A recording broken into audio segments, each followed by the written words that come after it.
You guys, tonight we're here. Thank you for joining us. And we're talking about overlanding responsibly. Yes. Overlanding responsibly.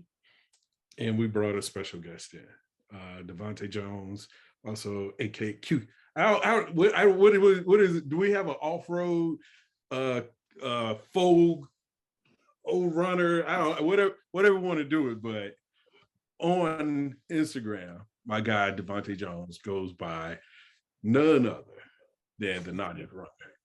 So if you ain't gone through, he was one of the first that was on our links. We wanted to get his story out there, and through some different conversations that we've had with him, we've had enough to know that this is a very powerful young brother who is really into off-roading, really into traveling, but he has some other layers to him that we thought would be incredibly insightful into this larger conversation that we've been having about overlanding responsibly. So we're going to sort of cut through some of that conversation and share with you all some of the thoughts and things that we've learned once we really got more serious about overlanding and the overall culture and the things that we've just learned from just good travel. So and traveling in America is different than traveling in the other places that we've been. Colombia, we've traveled in Africa. Every place that we go, we try to rent a car and just sort of go at it. And these overlanding things that we picked up really is about how you travel and the things that you learn in that experience. So tonight, my guy, we're going to dig into this conversation. So Devonte, tell us a little about yourself. I'm Devonte Jones. There's a few things about me I would like you guys to know. I am into the whole, managing public lands. I work for the United States Forest Service, previously with the National Park Service. I first got into off-roading back in 2019 when I bought a 4Runner. Did a whole bunch of stuff to it, probably did more than I should have, but it's all good. But I do love overlanding. I do love off-roading. I'm kind of stuck between the two, which one I really want to do. So I kind of do both here and there. I worked for the Park Service since 2016. So I've been, doing it for a little while. And one thing that I wanted to talk to you guys tonight is about overlanding responsibility. That's the topic, and what I do to help, protect public lands for you guys to, enjoy them today, tomorrow, in the future, and for everybody else. Yeah. And I mean, before we get into it, you do need to break down your Gen 5 4Runner just a little bit about what you put. So it's a 2017 TRD off-road. I got a 3.5-inch Icon lift on there. I want that just because it's a pretty good brand. I got 35-inch tires on there. Got a rooftop tent. Added a Gobi rack to it. I have a Hefty Fabworks dual swing rear bumper on there. Haven't did anything to the engine, but for the most part, what else have I added on there? Full armor, front, rear, underbelly. What else? Rock sliders. Snorkel. I've added a lot of stuff to it, man. A lot of stuff. I spent a lot of money on it. Okay, so to make sure we stay on topic, I have a question for you. I have a question. Go ahead. In terms of overlanding responsibly and the things that you've done to your vehicle, what do you do to your vehicle to make sure that you are being a responsible overlander? And tell us a little about that. For me, I would say protection and recovery gear is probably for me, that's overland responsibility, because at the end of the day, you know, we all want to make it back home. And when it comes to armor, some of these places, you know, you can mess up, you could pop a hole in the gas tank, you could mess up your door. That's why you get rock sliders, that's why you get armor. I have a winch on mine. I've gotten stuck when I didn't have the winch, and that was a sight to see. So it's always good to have, you know, recovery gear, and make sure that you can take care of yourself. If you can't take care of yourself, then you can't take care of others who are also on the trails. What about? You know, I'm sorry. No, go ahead. You know, carry a good spare tire. You know, you want to have some good, decent tires. You don't want to go off-roading or overlanding with, you know, street tires, because not saying that those aren't good tires, but, you know, they're not 10-ply, they don't have a good enough sidewall, so you can pop those tires. You want to make sure, I mean, I've been in situations where I've actually, you know, bent up my bumper before I had the steel bumper on there. And, you know, I'd rather, you know, pay for it now than pay for it later. Than, you know, having to, I don't know, I guess, pay for like a side panel in your car because you don't have rock sliders, and you did something that was too difficult, or that your vehicle wasn't capable of. I would say another thing as far as overlanding responsibly would be knowing your abilities and knowing your vehicle's abilities. You know, get that time in the driver's seat. You know, start off slow, and then, you know, do harder stuff, but, you know, don't ever go beyond your capabilities. Can I just interject? I just think that's a really valid point, because I think sometimes stuff sounds cool. Like, it sounds cool to go down Black Bear Pass, but I'm gonna tell you this right here. Tony Staples will never, ever, ever drive down Black Bear Pass. I know my limitations, and I know how my nerves are set up. And I was in the passenger seat about to like lose it. Nicole. About to. Okay. I was in the passenger seat losing it. I stand corrected. But it's okay, I have to give mad credit to Nakota Staples and Ron Frazier for being behind us.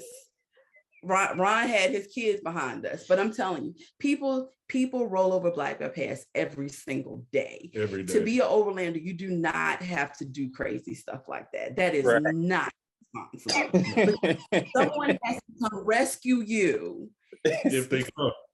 Right. There's people below you that you're going to tumble down onto. Yeah. I mean, but honestly, it was a thrill of a lifetime. It was a thrill of a lifetime. It was fun. I'm glad I got to do it. Check. If you box, do check. it, if you do it, I would say get yourself involved in some off-road clubs. Go and get some training. You know, Absolutely. We've only had a little bit of training, but it was so worth it. It was, I think, our first year at Overland Expo. 7P was there, and they did some courses, and we were able to take them as part of that package. And just that little bit, we grew up very quickly.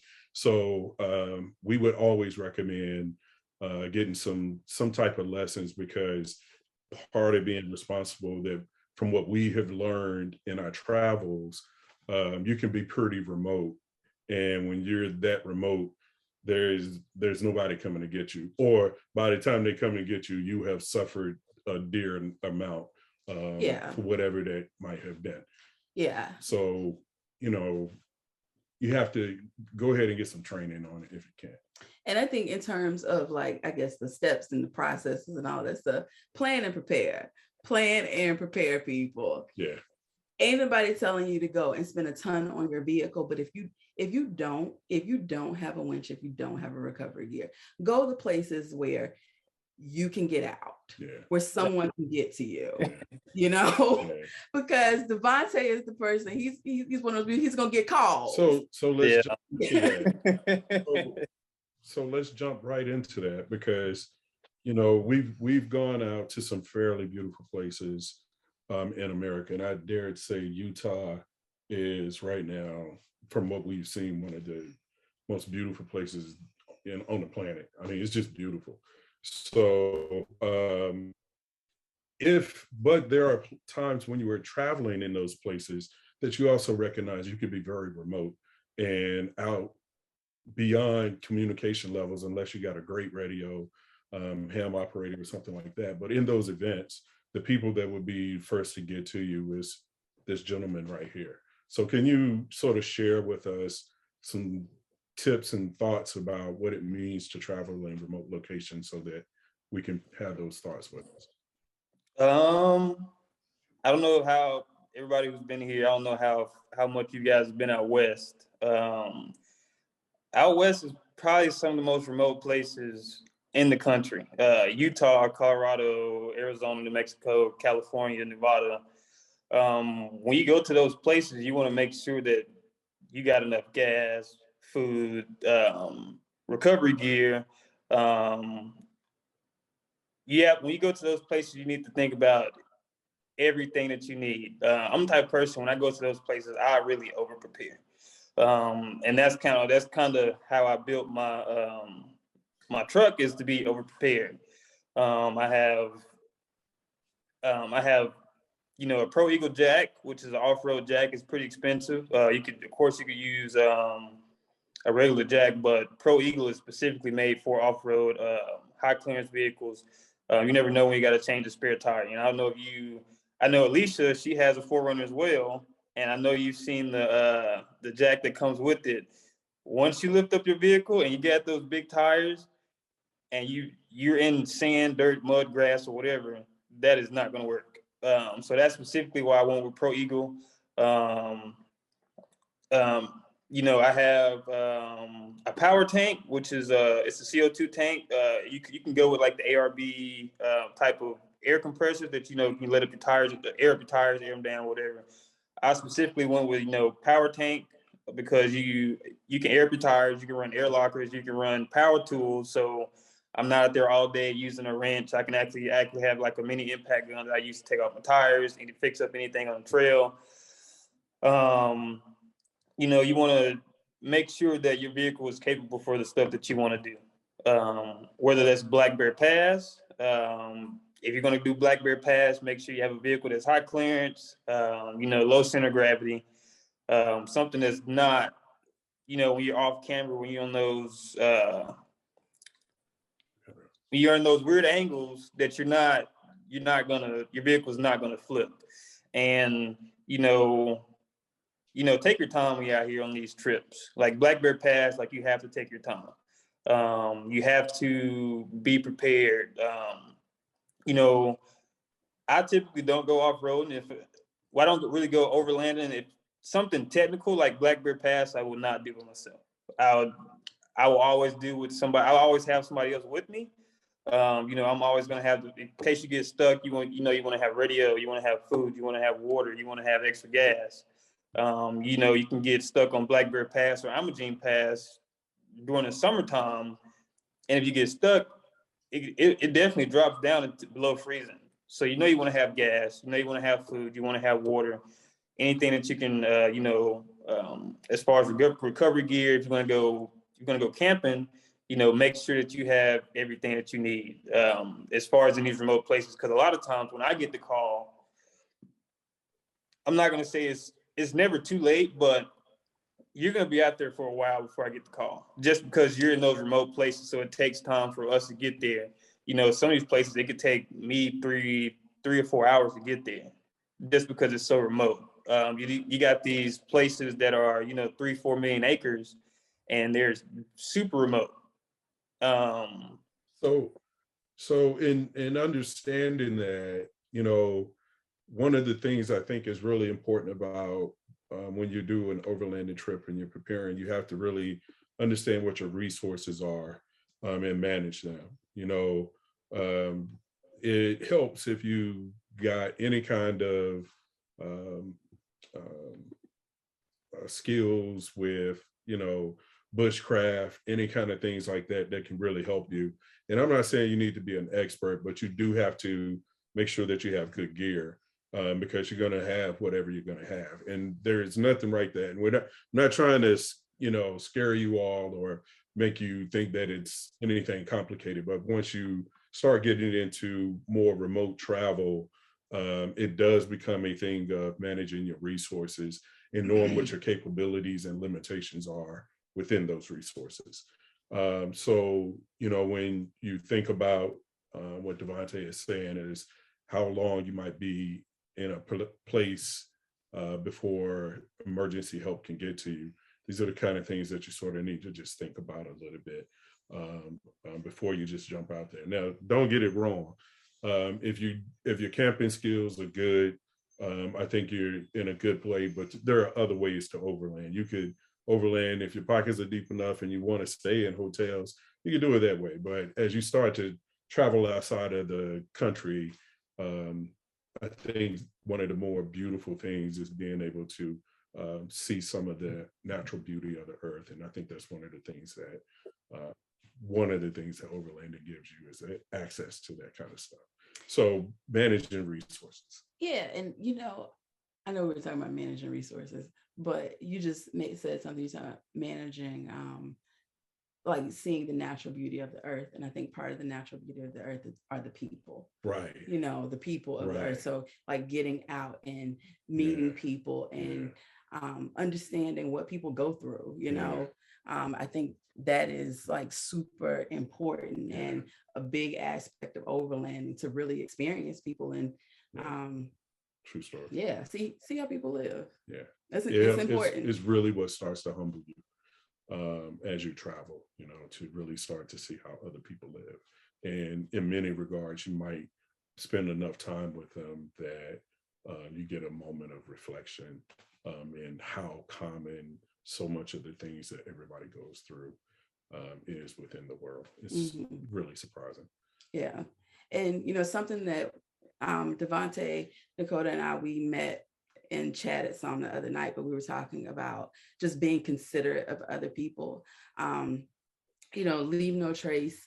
A couple of whatever, they amended their principles in 2020 due to all of the social injustice that was going on, to add, be considerate of, your fellow outdoorsmen, and Devonte, can you share some of, like, just in general, things that you can do to be considerate of other people?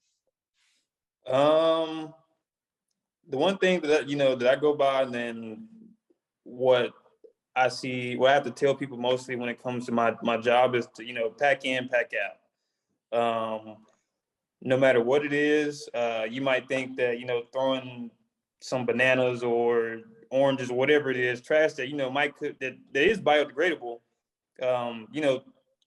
pack that stuff out, because you could be in Yellowstone and grizzly bears, I promise you, grizzly bears are not used to seeing bananas and oranges and stuff like that. So when we as the people, people that come visit these places, bring stuff like that could also bring more animals and more, dangerous to people that's going to come after you. So, be mindful of the animals, of the wildlife, pack your trash out. What was it, last week? We talked about, using the bathroom. I get it, back in the day, you dig a hole, cover your stuff up, what you're going to do. But in reality, you should pack that stuff out, because that also affects the environment, as far as, water resources, other animals, and also comes back to, just being courteous of other people. You don't want to go to a campsite and then you got to, smell other human stuff like that. Also, as far as overland responsibility, food storage is a big thing that we deal with the Forest Service, because you're in these places where you got, grizzly bears, you got black bears. Out east, we have, black bears and stuff like that. But those are some of the smartest creatures on the planet. They can get into anything and everything. So, when you go to these places, whether you have a bear-proof container or, store your food in your vehicle. so that you can enjoy your camping, your outdoor experience, and you don't have to be worried about wildlife. So just be courteous of other people. Just keep your trash. Be courteous to wildlife. That's their home. You don't want to mess it up. So that's the stuff that we deal with on a daily basis, is pretty much trash and people not taking care of public lands for other people to enjoy. I have a question. It might be a controversial question. How do you feel about music? Wait, what? Personally, I love music. No, but no, seriously, I think it's a legit question. What is happening? It's a legit question. I've several conversations. It's a topic about being able to enjoy yourself outside. And at what point are you over enjoying yourself and being intrusive and not considerate of your neighbor? I guess it depends. Like if you're like in a developed campground or, there's 30, 40, 50 sites, quiet time is at 10 o'clock. So you can have fun up until 10 o'clock, but after 10 o'clock, not saying you have to shut it off, but, be mindful of the other people who are camping who, some people, they want to go outdoors and listen to nature. They don't want to listen to music. So you don't want to ruin their experience by trying to, make your experience, I don't want to say better, but, just be courteous. But if you're out in the middle of nowhere, have at it.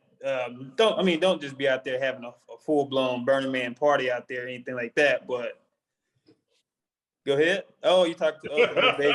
I don't believe me. But you also got to be courteous of wildlife as well. But in some instances that might help with like a grizzly bear. Grizzly bears, they don't want to be startled, so they can hear you a mile away. That could possibly keep them away from you, just because I know somebody's over there. I'm gonna go the other way. But music is fun. It just depends on it all depends on the setting. Kind of depends on how close your neighbors are. Right. I think that's courteous. I think that's what we're talking about. Being considerate of other people. Yeah. Everybody ain't trying to listen to whatever it is that you listen to. I think this whole new generation's in that space. With everybody putting on the headphones, going to these silent parties. How revolutionary is that? You get the jam, but everything is like dead silent. Okay.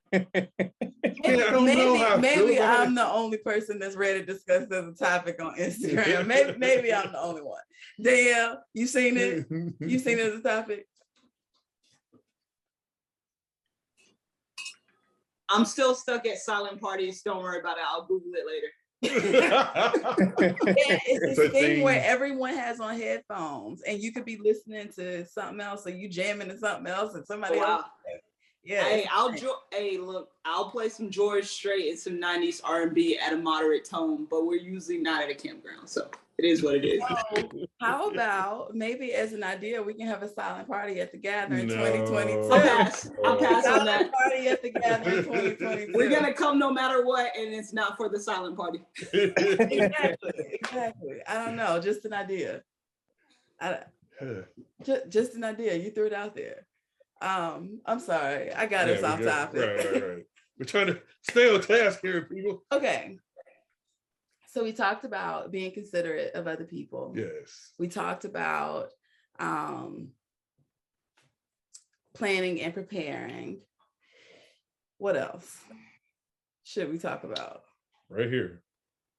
Alcohol. How is that? Talk to us. That was on cue. Alcohol. Alcohol is alcohol is one of the bigger things that I deal with on a daily basis, especially in campgrounds. It really just depends on where you are. Some people have already ruined it for others. So a lot of, national forests, national parks, a lot of the campgrounds are closed to alcohol. So I would say, drink responsibly. don't drink and drive, don't off-road and drive. I mean, don't off-road and drink, because that I say that doesn't go together. But you know, I say drink responsibly and be courteous of others, and also know the rules and regulations of where you're going, because you know, I can't tell you how many people I've talked to that, you know, they come to a campground and, you know, everybody's throwing a beer bag, everybody's got alcohol, wine, or whatever. And I'm just like, dude, as soon as you walk to the campground, there's a giant sign that says this area is closed to alcohol. And then I have to deal with it however I deal with it. But, you know, most of the time I tell people, like, either you can go to a campsite where alcohol is allowed or you just pour it out, you know, and a lot of times people are pissed. But it's, you know, it all goes back to being responsible and knowing exactly what the rules and regulations are, where you are. You know, also when you're overlanding, camping, you know, if you're around other people, I would say be courteous to them. You know how, you know, alcohol can, you know, make you, I don't know, liquid courage or whatever, you know, it makes everything more fun. But, you know, a lot of people, you know, you might think you're having fun, but to them, you might be disturbing their experience there. So I just say, you know, drink responsibly, know the rules and regulations, because there are a lot of places where people have ruined it for others, and areas are close to alcohol. And I mean, hey, I mean, I'm all for it. If you want to drink, you know, have a drink, but, you know, just drink responsible. All right, that's huge. That's huge. Yeah, because I think that's one of the things that I think goes with the off-road culture is drinking beer and driving. And yeah, you get to somewhere, you have lunch or whatever. I've been guilty of that. Right. Yeah, That's one yeah. thing. But being in the car on a trail, like throwing them back. You're not being responsible. Yeah. And I can say I've been guilty of that, but I can recognize that it was not a responsible thing. And I feel like now I'm definitely more responsible in that regard. Campsite, for the campsite when you get there. Yeah, it's for the campsite. It's more of a destination type deal. Right. Drinking and driving is never responsible. Yeah. And but I mean, that's essentially what we're talking about tonight. And I mean, it's a sober topic in some regards, but I mean, just when we're talking about being out in nature, we are really redefining what that relationship with nature is going to have to be going forward, because we're not now, the stuff that we are able to enjoy now could be a horror show for our grandchildren if we continue down the road that we all have been in our relationship with the planet, you know, in our relationship with our resources, in our relationship with each other. Mm-hmm. So, you know, in many senses, our human nature has made us have a toxic relationship even with the planet, and we can redefine it by just implementing a few just changes in our behavior. And we've been trying to get into using less plastic, and we're really leaning into other ways, or using water. We've been fueling or using everybody's water when we get to their home, filling up our cisterns. Just reusable water containers. You know, just some simple things that you can do. Yeah, just why not? Yeah. Why not? Like I find even now we use biodegradable soap at home. Yeah. Even haven't transitioned to the dish soap yet. We need to run out of all the Dawn. Yeah. But no, Dawn is good. Dawn is good because they use it for the ducks. Huh.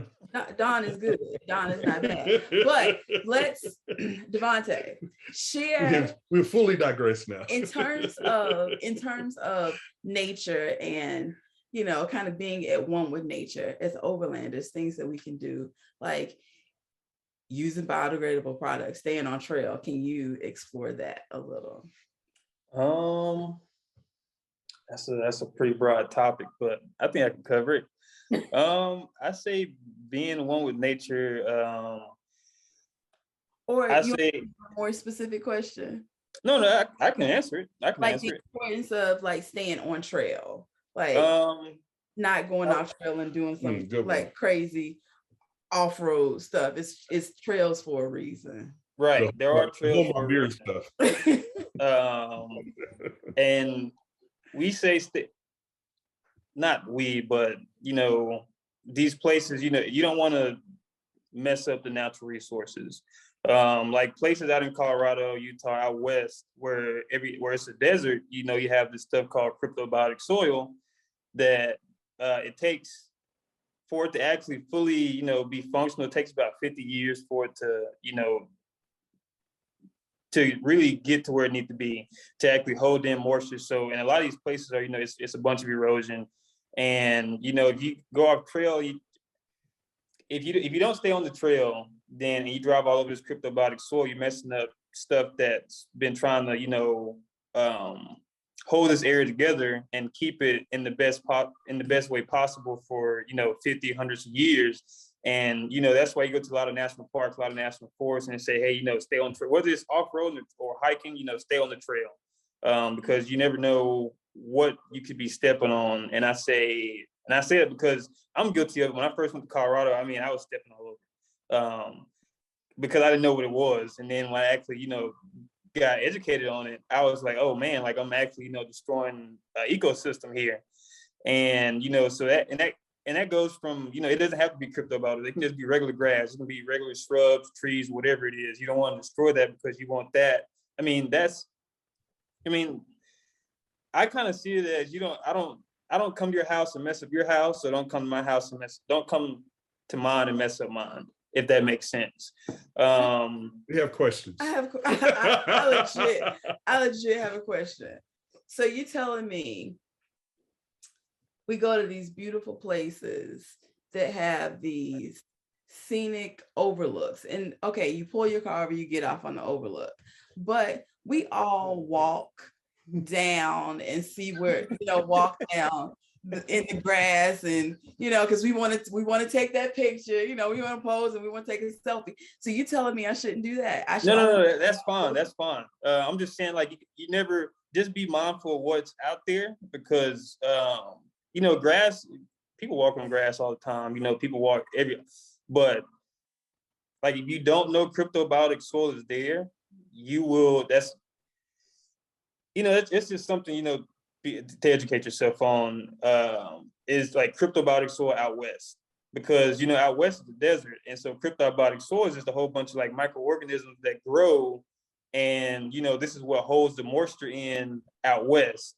And so when you're destroying this, you kind of take the, I don't want to say take the ecosystem's ability to hold water and to sustain itself away. So in return, that destroys it in long term. So we just need to make sure that the ground is sturdy and stable. But in a sense, I think yes, you do have to make sure the ground is sturdy. But what he's implying, if I could generalize here, is sort of like walking on a coral, and you're trailing over coral, and destroying something that environment could very well need in order to sustain whatever life is there. Right.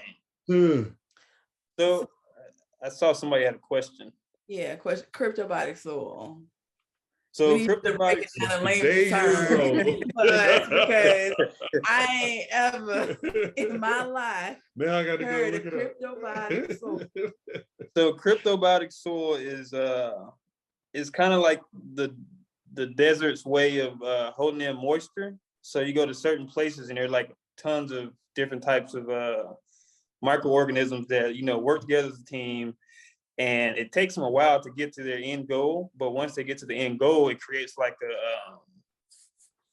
kind of like an algae, not algae, but I forget. It's kind of hard to. It kind of looks like algae a little bit, and when it's dry, it's brown or black. But when when in the desert they have these monsoons, and because it's so dry out there, it literally sucks up the moisture. But the cryptobiotic soil, whenever it has moisture, it literally turns green within seconds. and it holds the moisture in. And so that's what helps, grow different plants out in the desert. And it just, out west, those soils are so sensitive. So that literally holds, it's kind of like a glue that holds up the entire ecosystem. So this is one. So this is one of those moments then that you don't want to go yeehawing across just the thing because you can. Just because you can. Right. But it's taking care of the resources here, right? So when I Google cryptobiotics, so I haven't clicked on any links because I didn't want to like go down the slippery slope.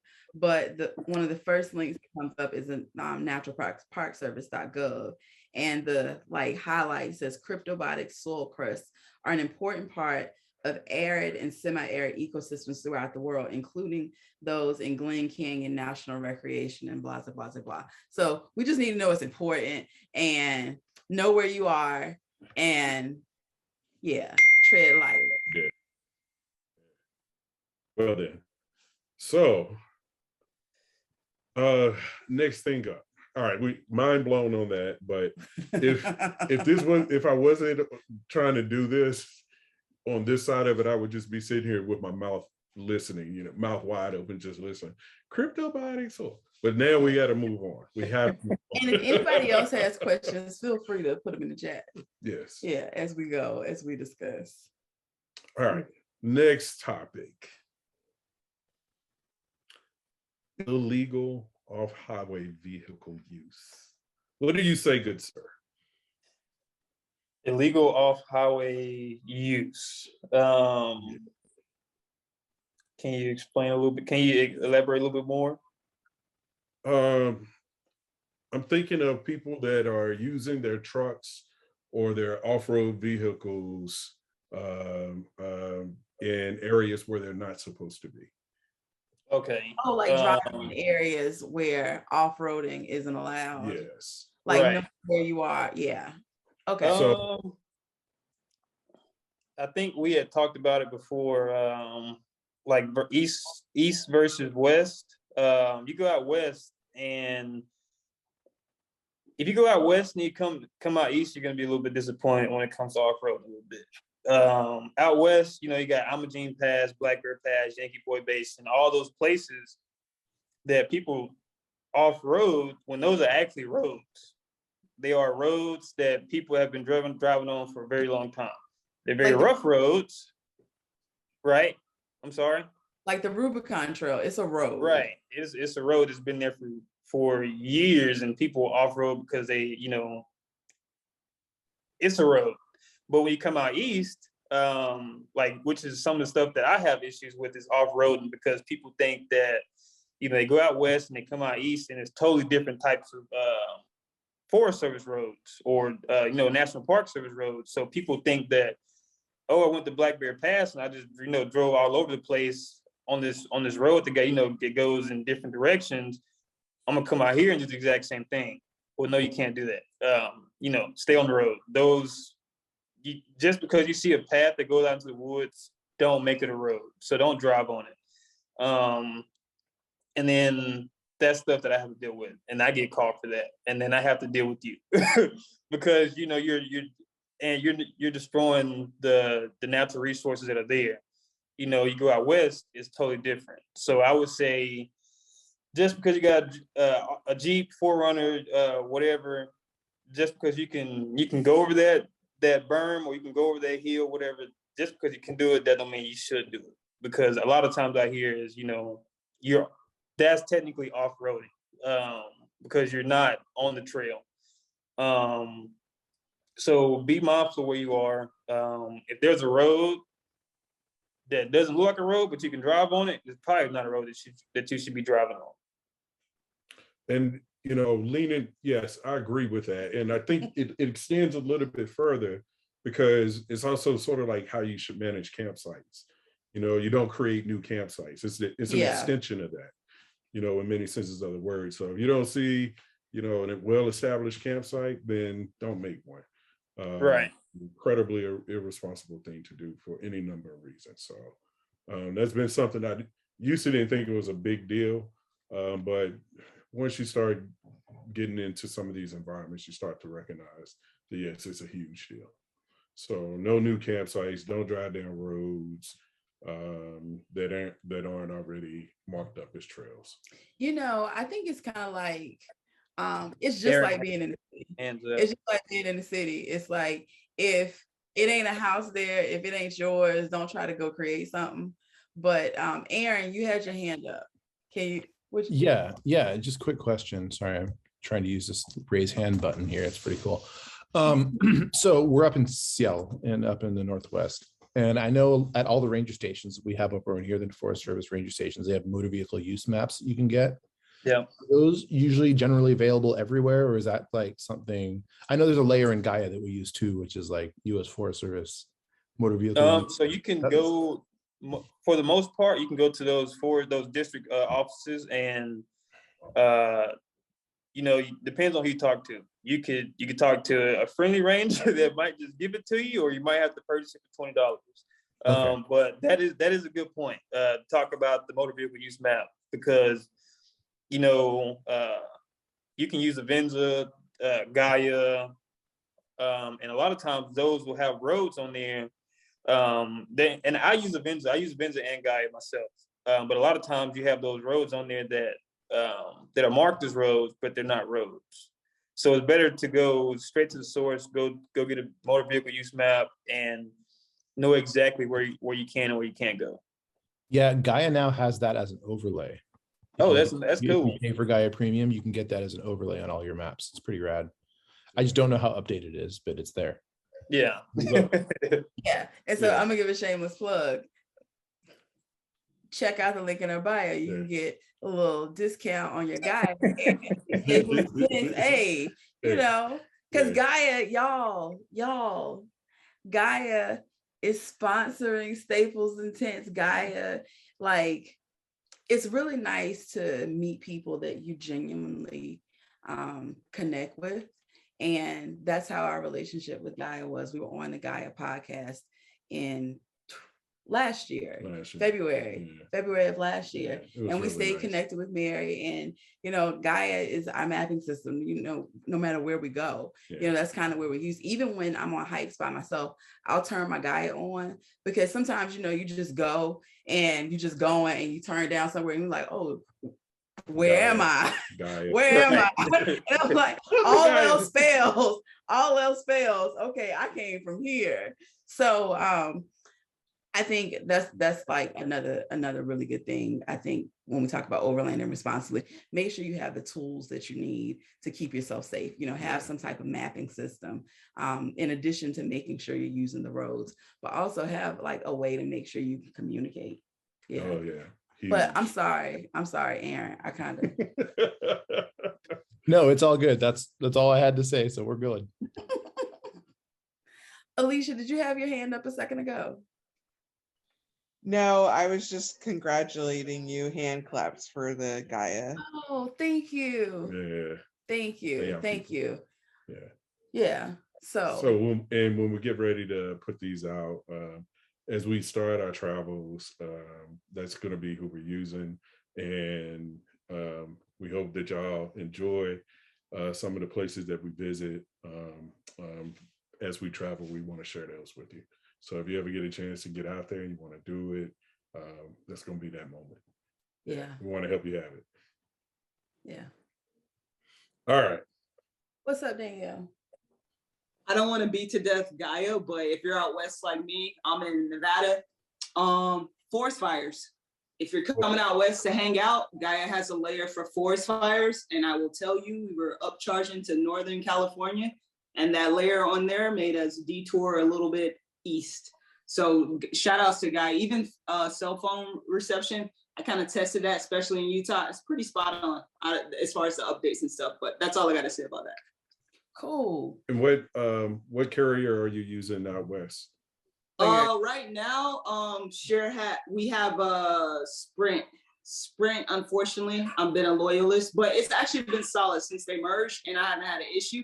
I know that's kind of trashy, Sprint, but hey, it's been working out for us out west. Hey, it works. Yeah. It works. No, but yeah, for sure, those layers have been legit, because we're two females that off-road a lot, overland a lot, do trips that's 4 and 5 days. Now we got a kid, so being responsible and knowing your resources and having those, I would say, technology to kind of like be safe and not have to call the ranger Devonte in for any craziness.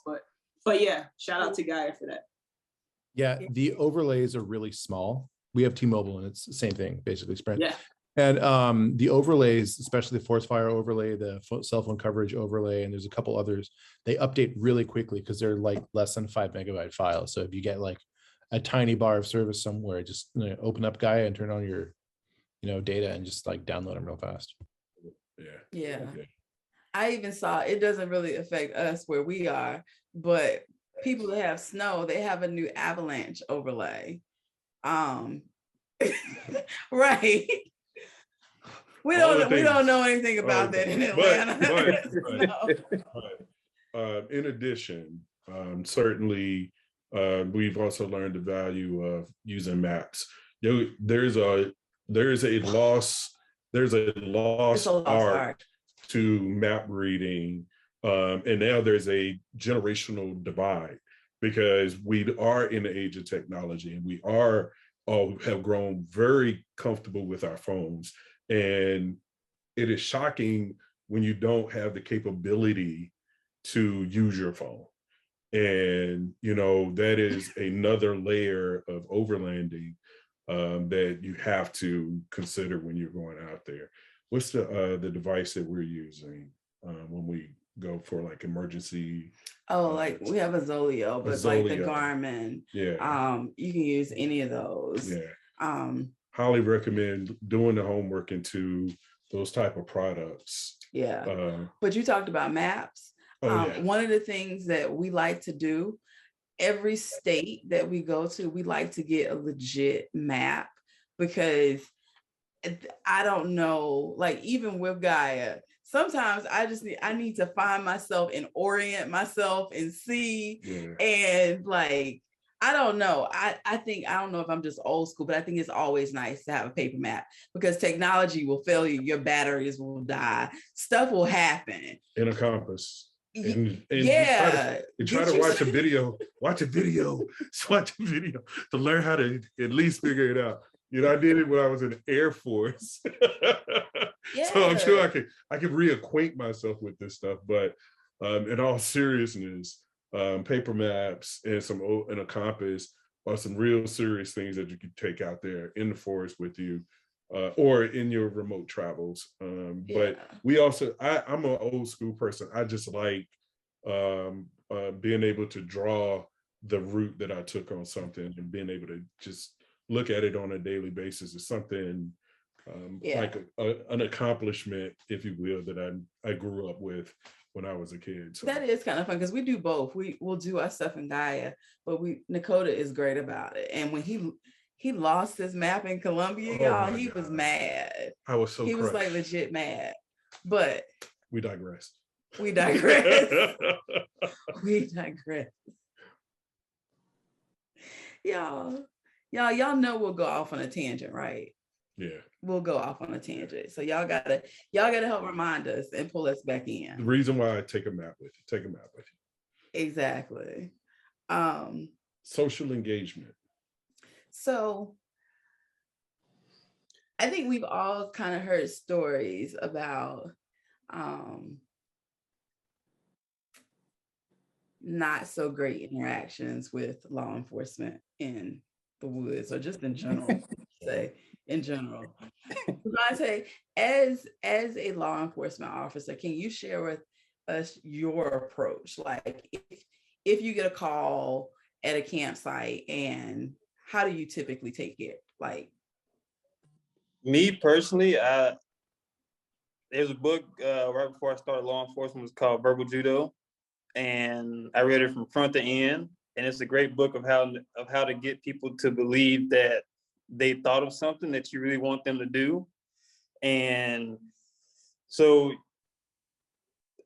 I don't think I've ever been on a contact where I've actually, had to, act like a law enforcement officer and be like stern. Like, I come in, that friendly park ranger, friendly LEO, and, see what's going on first before you react, because you never know what's going on, especially out in the middle of the woods. You never know I rather somebody think that I'm friendly and they can talk to me and tell me whatever they got going on, rather than, be afraid to talk to me because I'm a cop. So I always go with the friendly approach. I can't speak for others. I'm sorry, but I can't speak for others. And I know there are law enforcement officers out there, cops everywhere that, that can't talk to people. So for me, I try to get out and talk to as many people as I can to just, let people know that, hey, I am there to help. If, coming to a campground and, somebody's, hey, these people are loud, these people are being belligerent or whatever it is, I'm not gonna, take one side over the other. I'm gonna actually talk to both parties and see what's going on. And then try to, meet them in the middle, do what I can to help them make their experience better, because that's what that's why I got into this job, to make people's lives a little bit easier. And be that middleman to help out with people coming to national parks or national forests. But I know, unfortunately, a lot of people don't have the best experiences with law enforcement, and that's one of the reasons why I'm here, to let you guys know, like, hey, I am a law enforcement officer with the United States Forest Service, and I am somebody that you can talk to. And a lot of the guys that I work with are some of the best people I've ever worked with in law enforcement. And a lot of those guys are nice. It's just people see law enforcement, they see the gun, they see everything else, they kind of like shy away from it. But whenever you see a park ranger, we in the national park, law enforcement, interpretive type of ranger, anybody, feel free to go up and talk to them, ask them questions. Whether that's the Forest Service, there's only a few of us, but if you see anybody in the law enforcement, Forest Service, whatever, feel free to talk to them. They are friendly people. They are great people to work with. And, they're doing this job for the reason that I'm doing this job, and it's to protect public lands and to make you guys experience the best experience possible. And I think I told you guys last time we talked, land management law enforcement is probably, some of the best law enforcement there is out there, because we have to use verbal judo. We can't just, go out to a call and then, go gung ho into a call. Like, we actually, have to see what's going on. Because a lot of times, 90% of the time, I'm by myself, unless I call for backup. So I have to be able to, talk to people, have those people skills, and, be able to build rapport with people and let them know that I am here to help.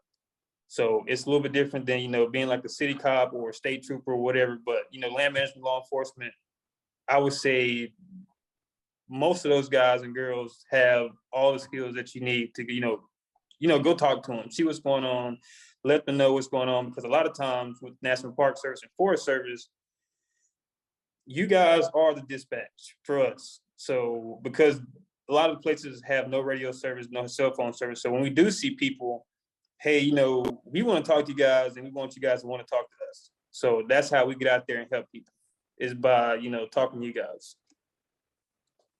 Yeah. So one of the things, you said you always have a friendly approach. In our last conversation, Devonte, he told us that one of the things he does if he gets a call, regardless of what it is, he typically looks from a distance first and observes before he just goes into it, to kind of figure out, hey, what really is the situation? What am I going into? Is this friend or foe? And I think just being able to take that moment from a more 1,000-foot view per se, and observe some before interjecting into the situation. I think that was something awesome that you said last time we were on a call. But in terms of, like, if you see a ranger, like, I think that's one of the things you should always do, is stop and talk to the rangers, like, because they have all the good information. They know where the good campsites are, they know the good trails, and they can just tell you everything. Yeah, they can tell you if, like, their roads closed, anything that you need to be aware of. So definitely talk to your rangers. And they oftentimes have really good stories too, about their origin stories, how they got into it. I think it's always worthwhile to make new friends when you're out in the woods, and park rangers are certainly some of the best. So shout out to them for all of the service. Thank you for your service. Thank you No for problem. being there. In the deepest sense of the word, thank y'all for all of that. So we also talked about, I wanted to jump back just a little bit when Sonia made mention of you approaching a scene, and just thinking about that as a camper or somebody who's been at a party and you're having a good time, and you might have intruded on the people that your neighbors that are around you, or for whatever reasons, a ranger might find themselves coming to your site. I think it's worthwhile for us to really understand what that interaction can be. One of the traumas of being in America is this relationship with law enforcement, and in redefining it, I think it's worthwhile to learn, what does this first interaction need to look like, and what is it that we have going on as our own energy, because when we get together, we have our own energy, we have our own vibe, and it can be all love, but we don't necessarily know what other people might perceive. And if someone's outside and they've been watching for a while, they might feel a particular way when coming to the campsite or your party site or whatever that is. So I think it's worthwhile. It's not something that's just what happens when we're in our homes, but it's the same kind of thing when you have someone coming out to your campsite. What does that first interaction need to look like?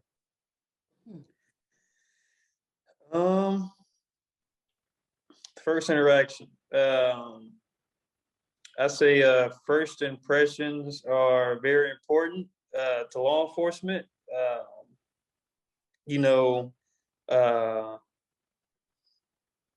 That was a long question. Let me try to. I would say that first interaction needs to, man, that's a good question. Honestly, it depends. You always want that first interaction to be good. But I don't know. That's a tough question, man. that's a real tough question, because I feel like. Well, let's just put it out there. Does anybody have any kind of response that they'd like to maybe chime in and just give some perspective on it? Okay, Danielle. I'll shut up after this, but no, I would say as someone who we camp a lot and is usually primitive on BLM land or whatnot. And I would say during the time when everybody's out there, fire restrictions or whatnot, there's been times where you couldn't even have like propane fires. And we had a pretty big group. I had a propane fire. I brought everyone out there. Ranger came up, flashed his lights. For me, it wasn't my propane fire pit, but I invited everyone out there. So I took it upon myself to go up to him. And he wasn't like Devonte. He wasn't looking from afar. He came there pretty fired up, which I understand in his perspective, because people are out there burning down the woods. Like over here, that's what they do, being irresponsible. So I let him know, I'm like, look, I take full responsibility from whatever happens. I was not aware that even propane, it wasn't the case last year. I take full responsibility for it. You could see a change in demeanor instantly. And it had nothing to do with how he approached it. It had to do with the fact that I was completely honest. And that might have meant a $10,000 fine or like some time in jail.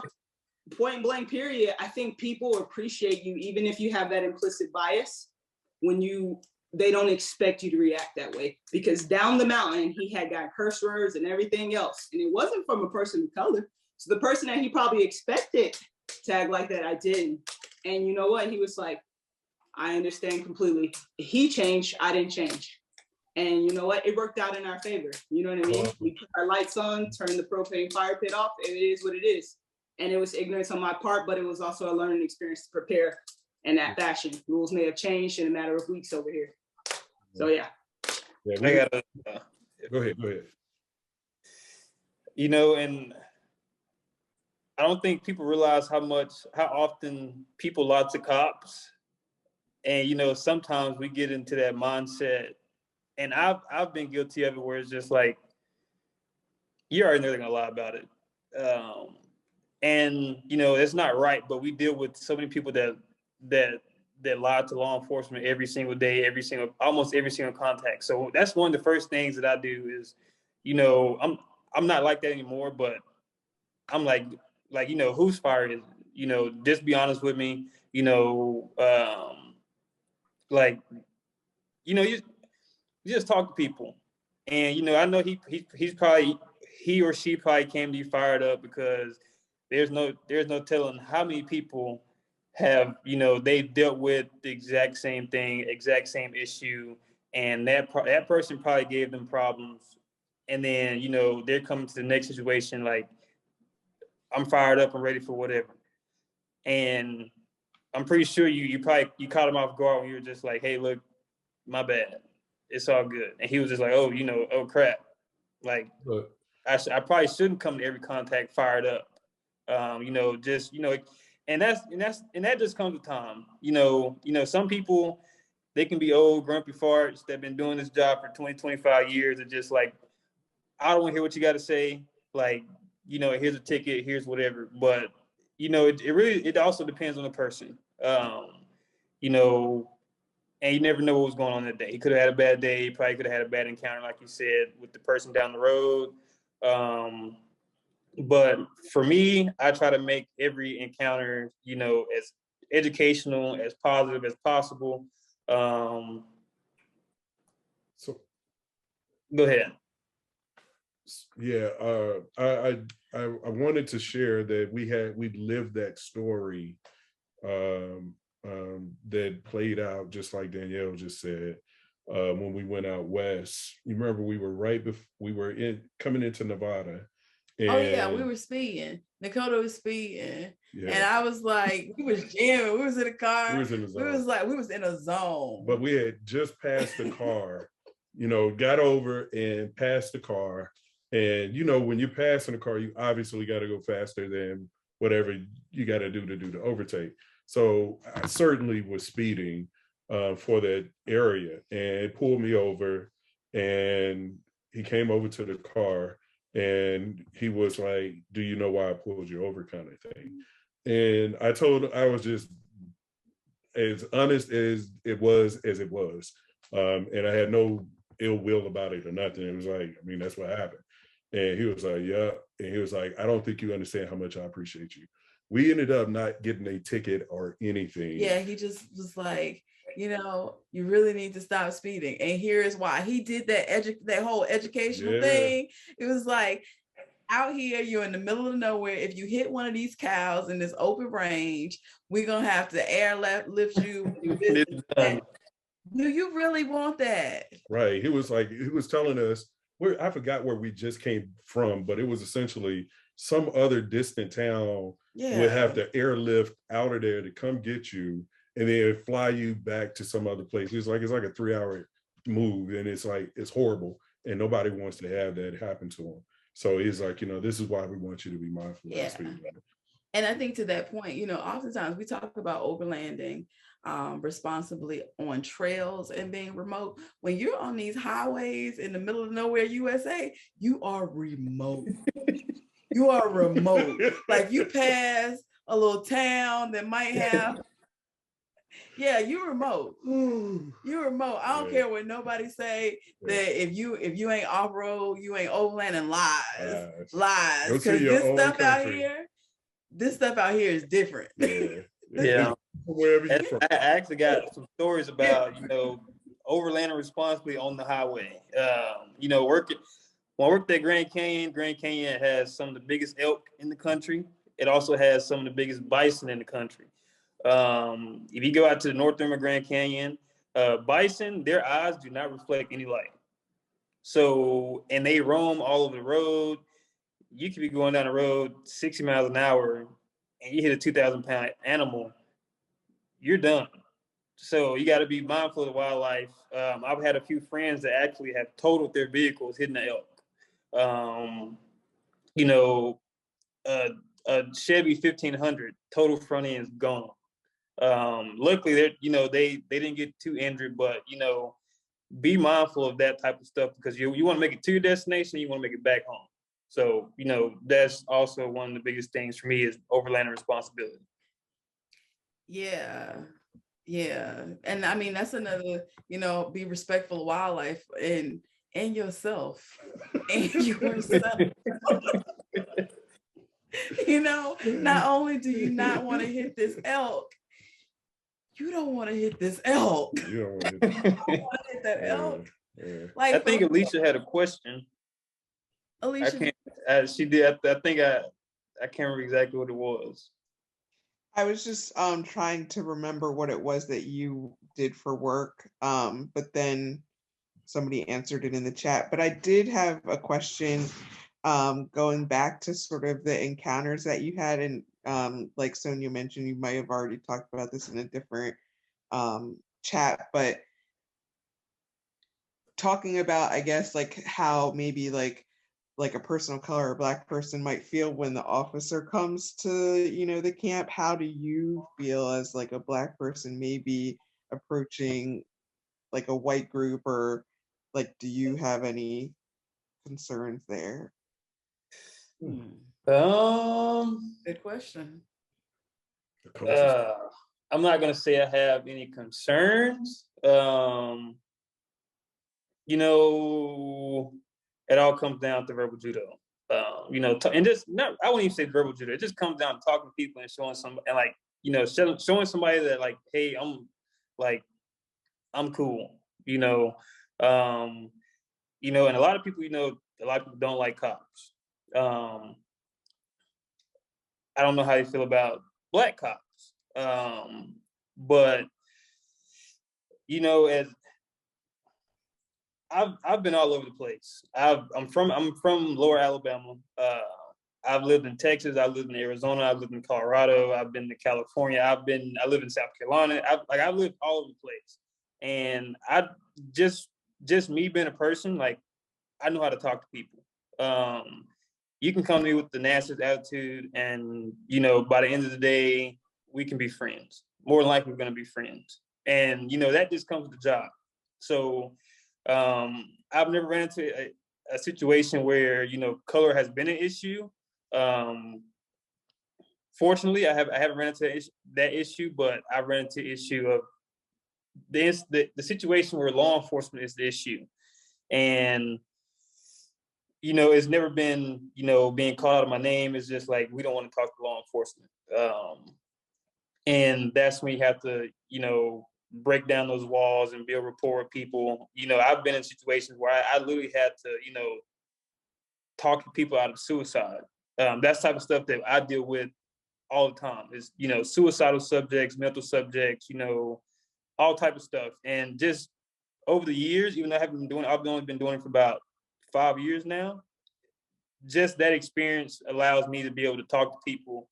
And a lot of times empathy is a big thing for me, is putting myself in somebody's shoes, and how if I was in that person's shoes, how would I want them to talk to me?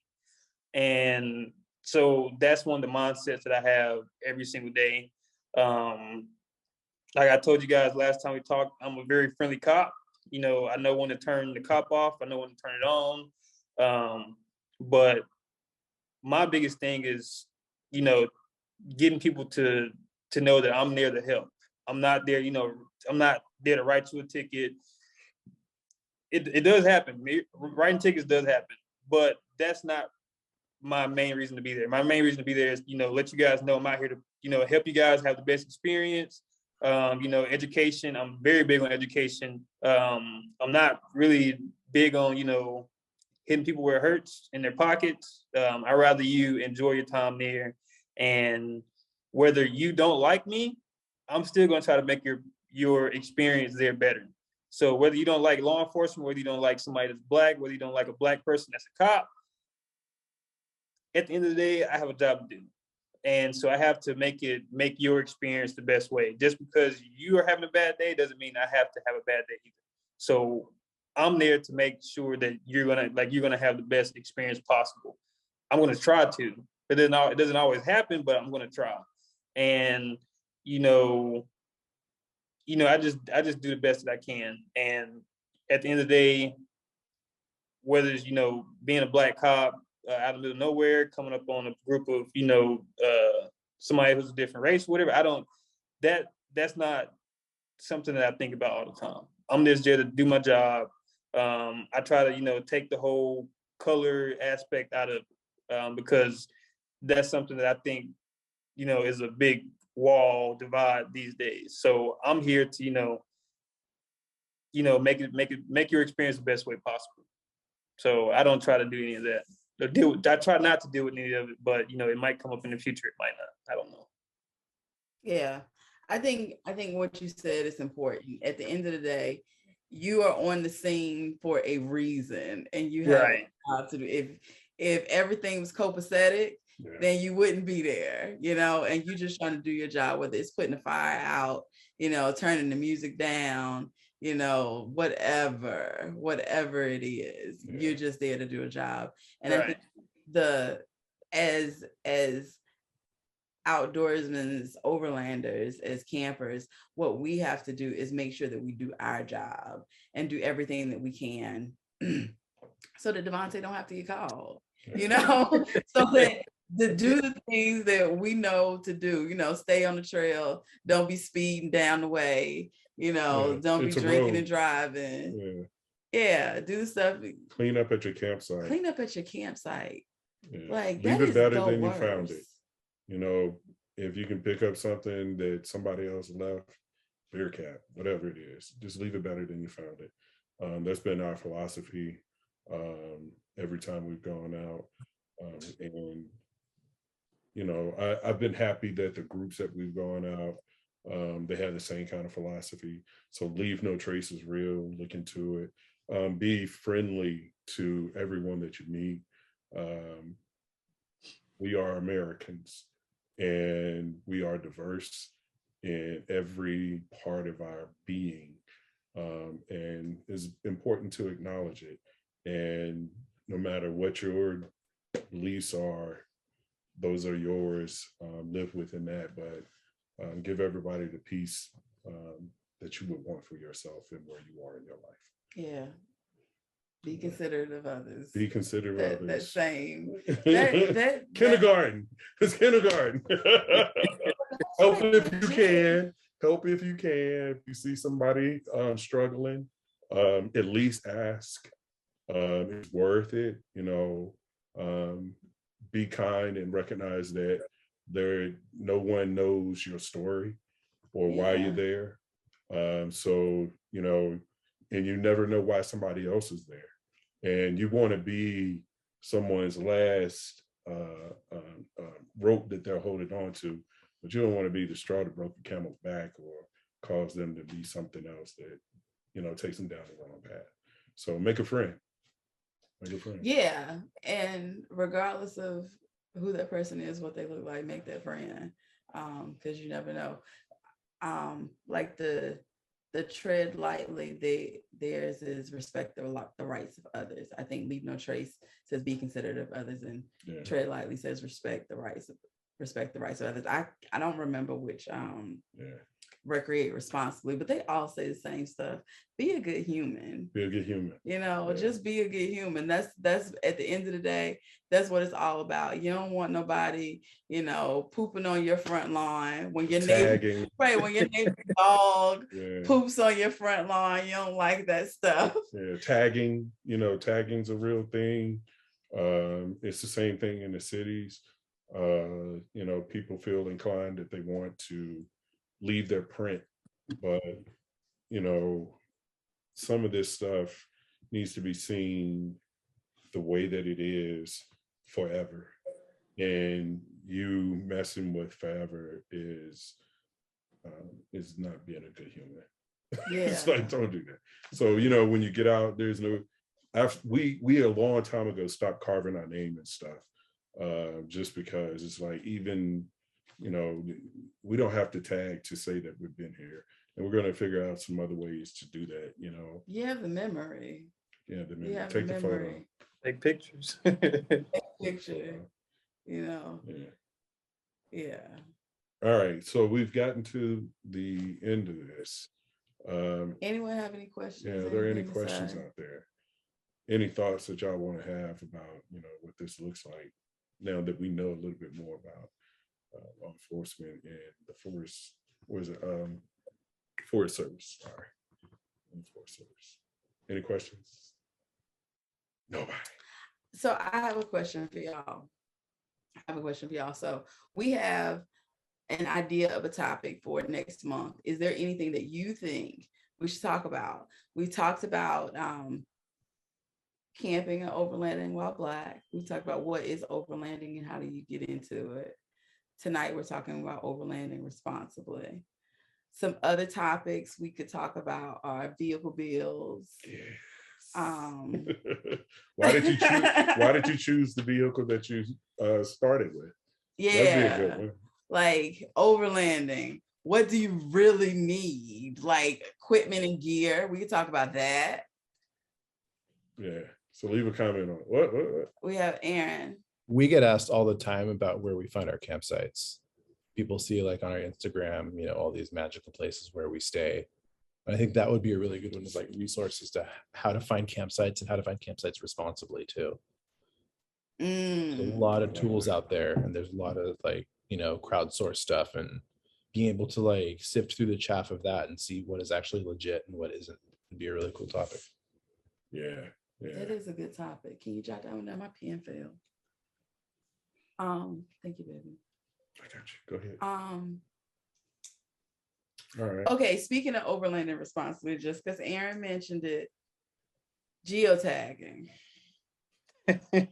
Not telling you. Geotagging.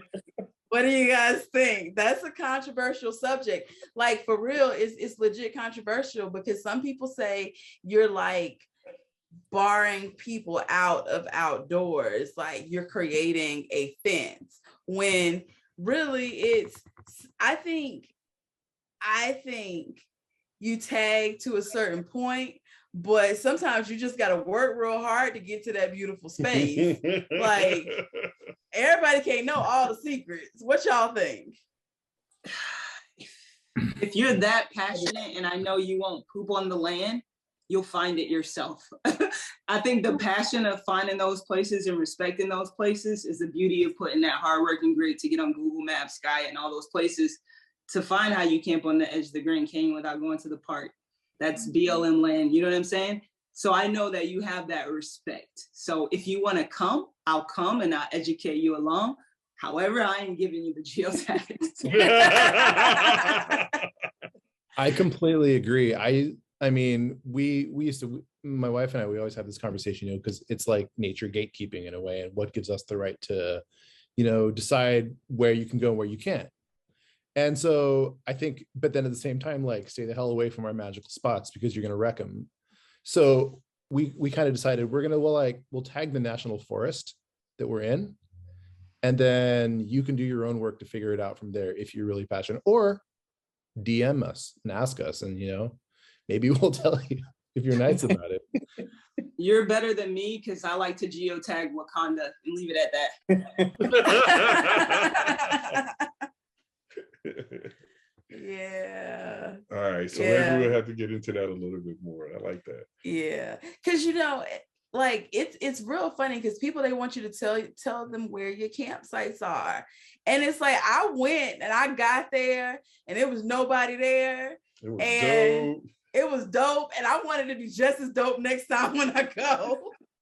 Because we've also been in those campsites where you get there and it has like really good reviews on whatever websites and resources you use to find your campsites.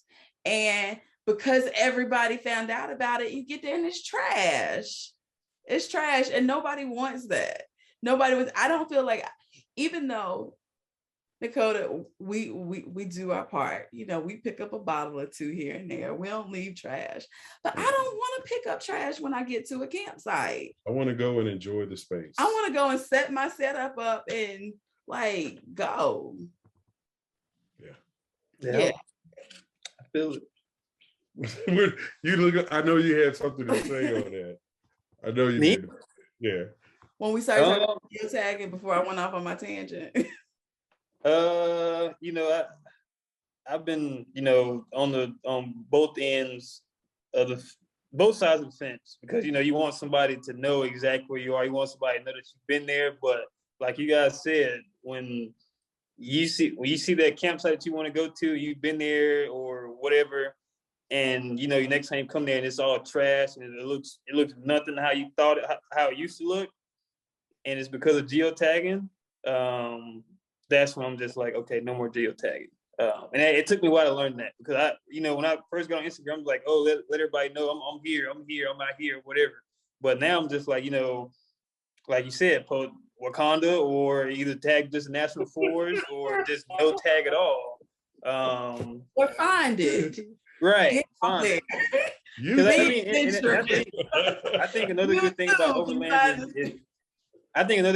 overlanding is you see those pictures and you're just like, okay, well, I know this is in Sedona, Arizona. Let me go find it, or I know this is in Colorado. Let me go find it. Or out west in Washington, let me go find it. Rather than, it's all about the adventure and getting there. It's not about, you don't want to always make it easy to get to that certain campsite or that certain area. So, I think that's another good thing about overlanding is, it's all about the journey and getting there, and everything's not always easy. Yeah. Not at all. And that's really the beauty of it. That is not always easy part, because a lot of times the best lessons are learned in those really hard moments. In those really hard moments. And that's where you learn the lesson. You don't want the lesson, but that lesson. And like even more, that's where the good stories come from. Right. That's where the good stories come from. Y'all know we got a lot of stories. Y'all, it be going bad. It be going bad on us. It be going bad on us sometimes. But we learning, we planning and preparing a little better now these days. But some stuff is unavoidable, like that flat tire in the middle of nowhere. Yeah. Certain things are just unavoidable. So you need to be prepared. Yeah, you need to be prepared. All right. But I think, our time, we got 5 more minutes, and I think we're good. But Alicia, she chimed in the chat to say, yes, talking about vehicle bills and campsites. I do think that's a good one that we can talk about. So thank y'all for that input. Thank y'all for that. Thank y'all for that input.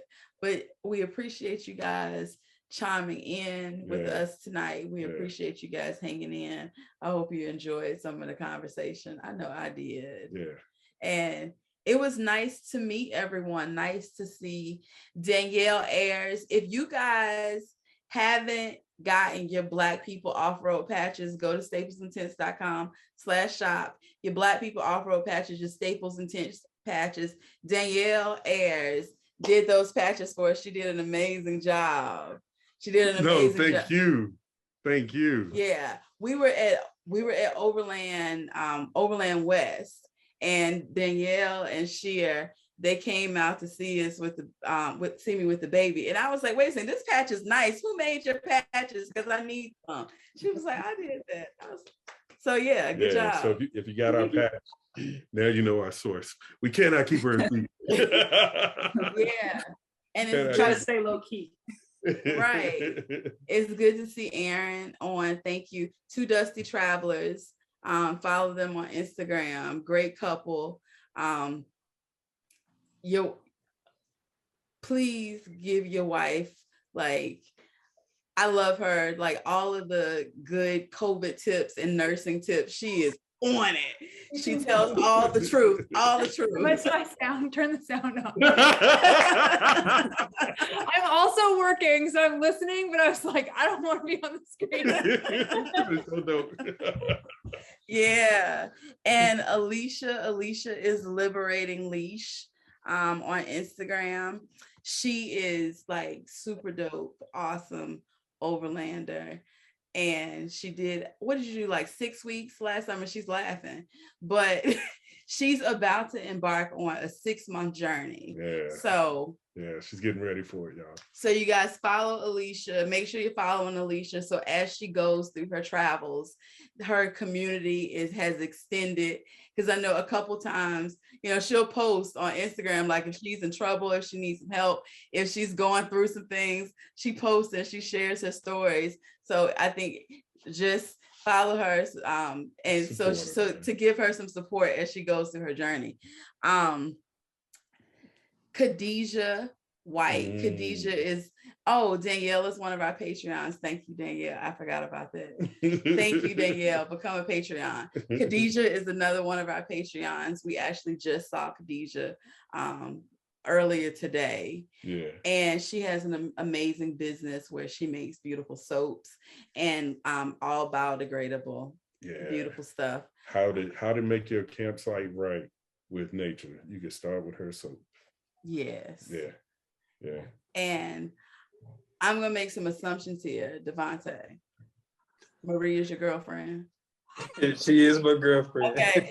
She chimed in when someone asked the question exactly what you do. She chimed in, so I was like, okay, yeah.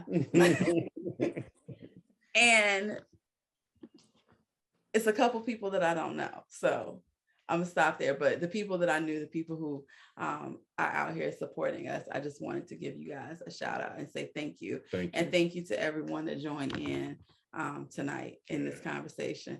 Can't wait till next month. Next month we'll be in a special location doing this. So actually today we're in a special location. We're actually visiting some family on vacation. We're in North Carolina, but next month when we do this, we'll be in a really, really special location. And once we button up some things, we'll make some announcements, but those in our Patreon, they know already because we've kind of shared a little DM. But I can't wait to have this conversation about the next month's topic, about vehicle bills and all that good stuff.